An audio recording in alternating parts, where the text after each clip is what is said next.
สบายดีพี่น้องวันนี้เข้ามาจุดที่6แห่งงามเนาะจะเป็นห้องโถงกว้างใหญ่สันเพดานสูงเป็นหินย้อยลงมาถึงทำป่าเสื่อมนี่เป็นหินย้อยเป็นเสาตั้งกระดุกกระเดยอยู่งามนี่เป็นหินย้อยล้นลงมาเป็นเยิ้มลงมางามหลายตัวนี้เป็นเสาต่อกันลงมาเลยหินย้อยเป็นเสาลงมาเลยตัวนี้งามเสาใหญ่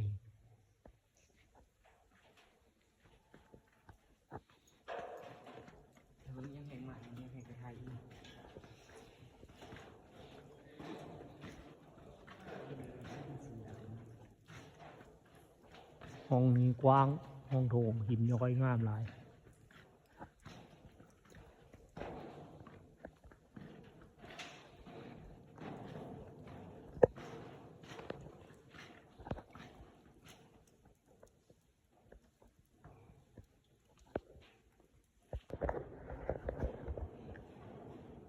สบายดีเนาะ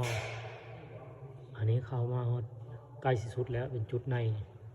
เป็นเพดานจะต่ำตัวนี้เพดานจนได้กลมจนได้รอดทำป่าเชื่อม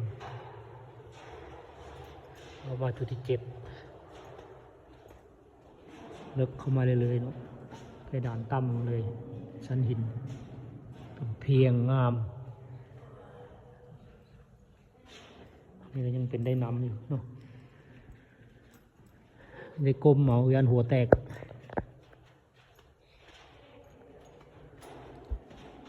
ชั้นสลับขึ้นไป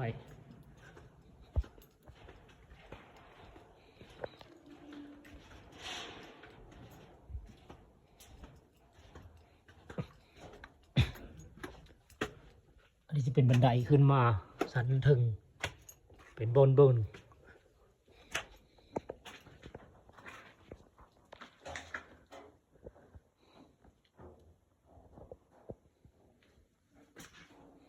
เป็นน้ำซึมเลยตลอดจะขึ้นบันไดของสันโถงนะสันถึงและงามสุดเป็นห้องโถงใหญ่จะน้อยจะขึ้นไปมาเบิ่งต่อเลยเนาะพี่น้องอันนี้จะเป็นห้องโถงห้องใหญ่ห้องสุดท้ายของถ้ำป่าเสื่อมเป็นหินย้อยเป็นงามลาย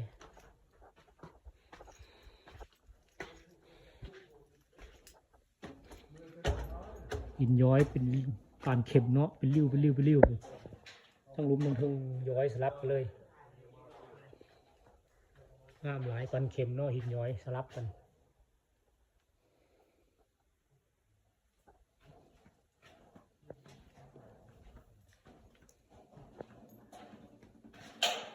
ทั้งหลุมก็เป็น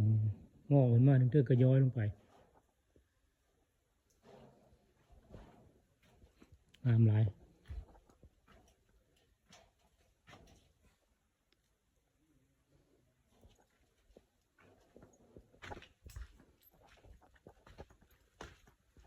เป็นห้องใหญ่ห้องโถง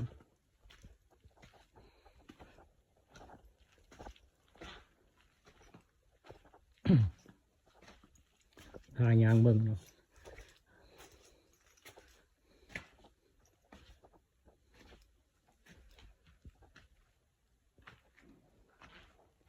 หินย้อยงามเลยห้องโถงใหญ่จะเป็นเสาหินย้อยตัวนี้คือครับเสาค้ำคล้ายๆเสาค้ำเนาะงามหลาย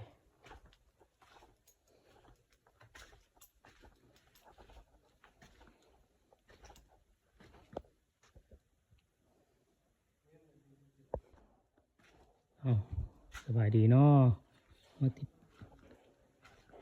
มาเบิ่งกันต่อเลยอันนี้จะเป็นทั้งในเนาะเป็นหินย้อยสลับซับซ้อนกันคือเก่างามเนาะเป็นสันเพดานเพียงเป็นห้องโถงใหญ่ตัวนี้อันนี้ก็เป็นหินย้อยกันแต่ว่าก็จะเป็นเสาใหญ่เนาะหักลงมาตัวนี้ในหักในโคนลงมาเลยมากองอย่างนี้ตัวนี้จะเป็นหินย้อยตัวใหม่เป็นเสาค้ำงามหลายเป็นลืด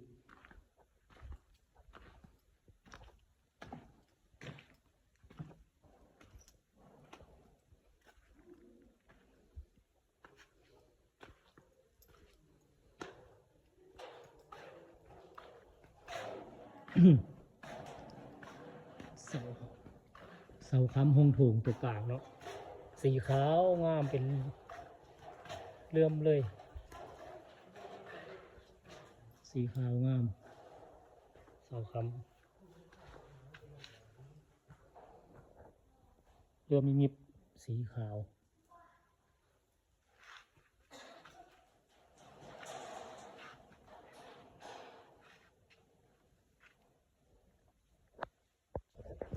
สบายดีเนาะอันนี้เป็นจุดสุดท้ายแล้ววันนี้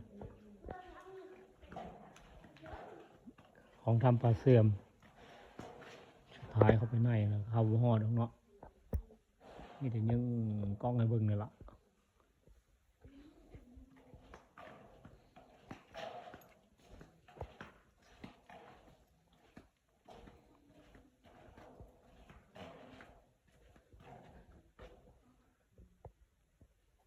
วางลายข้างในก็สิมีถ้ำหลายๆบ่อนี้ข้างในนี่กันเนาะแต่เพิ่นยังบ่ทันได้เฮ็ดแล้วก็ค้นพบ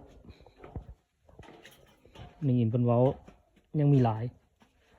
เป็นหินย้อยงามอันนั้นก็ย้อยลงไปแล้วก็เป็นก๊กขึ้นมาคือก่อไม้ไผ่เนาะงอแงกงอแงกขึ้นมา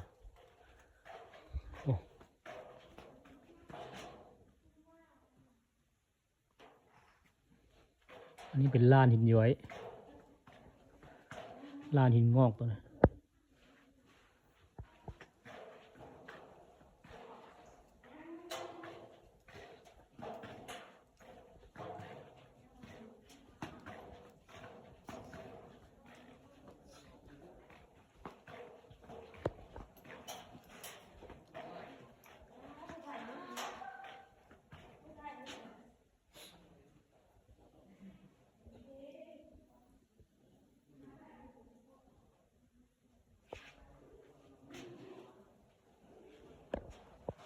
สบายดีเนาะมื้อนี้จะพามาเที่ยวทำปลาเสื่อมเนาะมาเบิ่งนำกันเป็นห้องโถงข้างในมื้อนี้ห้องโถงในถ่ายอ้อยคุณนำเลยกลับมานำเลยห้องโถงใหญ่มีเป็นหินย้อยงามหลายห้ามจับเด้อคนเขาห้ามจับบายบ่จับปานเข็มสอง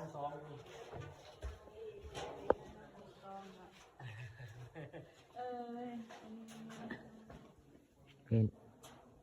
ลงไปเป็นกระบี่สองเล็กใช่ไปทำรับเข้ามานี่เป็นชุดห้องโถงห้องในงามลายเนาะห้องนี้จะเป็นเสาค้ำคล้ายๆกับเสาค้ำห้องโถงใหญ่งามเนาะเป็นรื้อไปเลยทำไว้ให้อยู่เนาะมันจะเป็นหินย้อยสลับซับซ้อนกันทั้งลุ้มเป็นหินย้อยกันทั้งลุ้มกำลังงอกขึ้นมา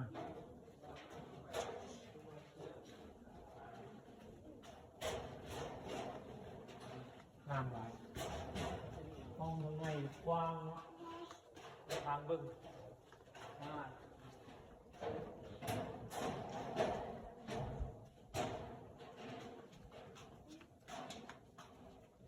ตรงน้อยพุทธได้ไหมยาวหลายพอละ